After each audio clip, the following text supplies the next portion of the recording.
Hello guys, क्या आपने echolalia, self talk, reflective speech, jargon speech, babbling इन सब टर्म्स के बारे में सुना है?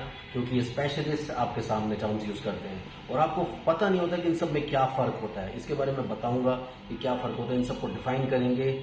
और दूसरी बात, अगर आप मुझसे अपने बच्चे की थेरेपी के लिए गाइडेंस लेना चाहते हैं तो आप मेरे नंबर 8166790299 पर डायल कर सकते हैं। +91 इंडिया का ISD कोड जरूर डायल करें। अगर आप इंडिया के बाहर से कॉल कर रहे हैं, इंडियन कंसल्टेशन 1000, इंडिया के बाहर से कॉल कर रहे हैं 3000 रुपीज अकाउंट ट्रांसफर देकर आपको मेरा अपॉइंटमेंट इजीली मिल जाता है।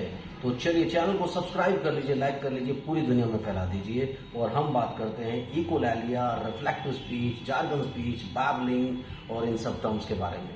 तो चलिए, सबसे पहले आपको बता दो, जब बच्चा डेवलप करना शुरू करता है, नॉर्मल बच्चा वो 6, 7, 8 महीने की उम्र में वो नॉर्मली बैबलिंग शुरू कर देता है, जैसे पापा, काका, बाबा, गागा, इस तरह के साउंड्स निकालना शुरू कर देता है।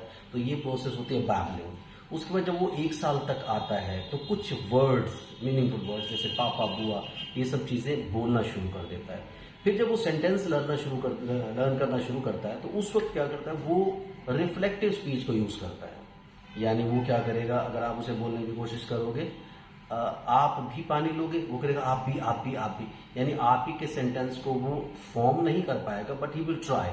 तो इसी तरह से क्या होता है कि अगर आप बात करें रिफ्लेक्टिव स्पीच की, तो ये रिफ्लेक्टिव स्पीच क्या होता है कि जो आपने बोला वही बच्चे ने बोल दिया। ये भी यूजुअली 1 और 1.5 साल के बीच में नॉर्मल बच्चों में भी होता है। बट क्या होता है कि कुछ बच्चे रिग्रेस जो कर जाते हैं, बैबलिंग की स्टेज आती है, उसके बाद स्क्रीन टाइम, वो सब चीजें चल रही हैं, या कोई सीजर आ गया या कोई और उनको सिंड्रोम या कोई ऐसी प्रॉब्लम हो गई, उसकी वजह से क्या होता है वो रिग्रेस कर लेते हैं। तो जब रिग्रेस करते हैं तो फिर जब वापस उनको लर्न करना शुरू कराते हैं आप उनको थेरेपी देते हैं। समटाइम्स क्या होता है स्ट्रेट अवे आप स्पीच थेरेपी ले लेते हैं। उससे क्या होता है कि स्पीच थेरेपी से वो स्पीच सीख जाते हैं, यानी वो उसी सेंटेंस को, उन्हीं चीजों को बोलना शुरू कर देते हैं। जैसे बैबलिंग का जहां तक सवाल है, जब वो लर्न करना शुरू करते हैं बैबलिंग को यूज करते हैं, थोड़ी थोड़ी साउंड निकालना शुरू करते हैं, लेकिन वो आप उनको इंड्यूस करवाते हैं, नेचुरली नहीं आती वो। उसकी वजह से क्या होता है कि बच्चे सबसे पहले उन साउंड्स को, कभी पापा, कभी बाबा, कभी गागा, इस तरह के साउंड्स यूज करते हैं। जब वो ऐसे साउंड्स यूज करते हैं तो वो बैबलिंग होती है। उसके बाद क्या होता है कि थोड़ा टाइम के बाद वो आपके सामने कुछ एक सेल्फ टॉक शुरू कर देते हैं। मैं यहाँ जाऊंगा, मैं वो करूंगा, ये करूंगा, वो अपने आप से कुछ बातें करते रहते हैं। So that is called self talk. Reflective speech में क्या होता है कि जब आप उससे कोई सवाल पूछते हैं, व्हाट इज योर नेम, तो वो डिफाइन करते हैं what is your name. They will not tell you their name, वो सिंपली आपके सेंटेंस को रिपीट करेंगे।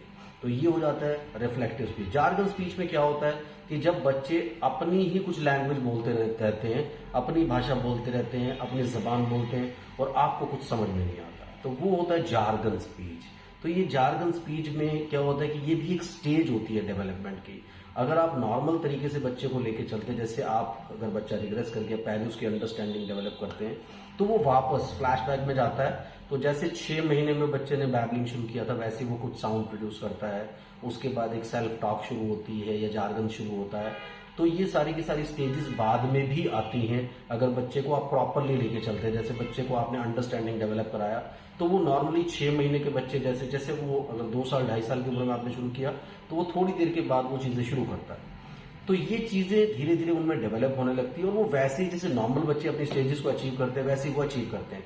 तो थोड़े टाइम के बाद वो जार्गन स्पीच पे भी आते हैं। सो मेनी स्टेजेस आते हैं, इसलिए इन सारी स्टेजेस को आप अगर देखें तो ये नॉर्मल बच्चे में भी आएंगी, लेकिन अगर आप अंडरस्टैंडिंग डेवलप करते हुए प्रॉपर स्टेजेस के साथ अपने बच्चे को ट्रीट करोगे, उसमें भी वो सारी स्टेजेस आएंगी, जिसमें कई बार जार्गन स्पीच आएगा, कभी रिफ्लेक्टिव स्पीच आएगा, कभी वो क्या करेंगे अंडरस्टैंडिंग के बगैर कुछ चीजों को बोलने की कोशिश करेंगे। बट ये ग्रेजुअली डेवलप हो जाती है। तो ये सारी की सारी टर्म्स का मतलब आपको बताना चाहिए था। इकोलैलिया में क्या होता है कि वो कोई सेंटेंस या कोई वर्ड रट लेते हैं, वो पिक कर लेते हैं किसी से भी और चलते फिरते उसको बोलते रहते हैं। जैसे वो उसी वक्त भी रिपीट कर सकते हैं, शाम तक भी, अगले दिन भी, 10 दिन के बाद भी। तो ये इकोलैलिया में क्या होता है कि ये सारी की सारी चीजें आती हैं कि किसी और के सेंटेंस को पिक करके या वर्ड को पिक करके वो कभी कभी उन चीजों को रिपीट करते रहते हैं। So this all come in stages. इसके लिए आपको घबराने की जरूरत है, लेकिन जब आप उसकी ट्रीटमेंट या थेरेपी शुरू करते हैं तो सीधा स्पीच थेरेपी मत करिए, थोड़ा स्टेप बाय स्टेप आप चलिए, अंडरस्टैंडिंग डेवलप करिए। अंडरस्टैंडिंग डेवलप होने के बाद प्रोसेसिंग डेवलप हो जाता है, प्रोसेसिंग डेवलप होने से ये सारी चीजें ईजी हो जाती है। Thank you very much, bye bye.